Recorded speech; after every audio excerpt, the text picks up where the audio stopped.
ശിവന്റെ ആദ്യ ഭാര്യ സതി ദക്ഷ പ്രജാപതിയുടെ പുത്രിയായിരുന്നു. ദക്ഷൻ മഹാതീർത്ഥവാനായിരുന്നുവെങ്കിലും ശിവനെ അത്ര അഭിമാനത്തോടെ കാണുന്നില്ലായിരുന്നു. ഒരു ദിവസം ദക്ഷൻ ഒരു മഹായാഗം സംഘടിപ്പിച്ചു. എന്നാൽ ശിവനെ ക്ഷണിച്ചില്ല. സതി അച്ഛന്റെ യാഗശാലയിലേക്ക് പോയി.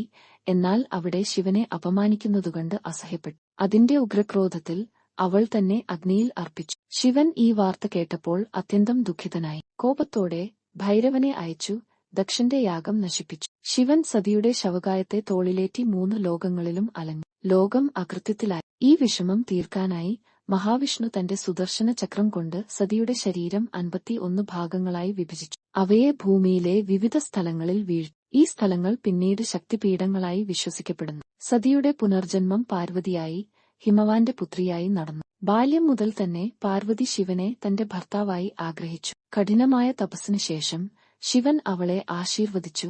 ഇരുവരും വിവാഹിതരായി. ശിവനും പാർവതിയും ഒരുമിച്ചാണ് ഈ ഭൗമത്തിലെ ശക്തിയെയും സമാധാനത്തെയും സംരക്ഷിക്കുന്നത്. പാർവതി ശിവന്റെ ശക്തിയാകുമ്പോൾ ശിവൻ പാർവതിയുടെ ആത്മാവായിത്തീരുന്നു. ഈ ഒരുമയിലൂടെ സകലചരാചരങ്ങളും നിലനിൽക്കുന്നു.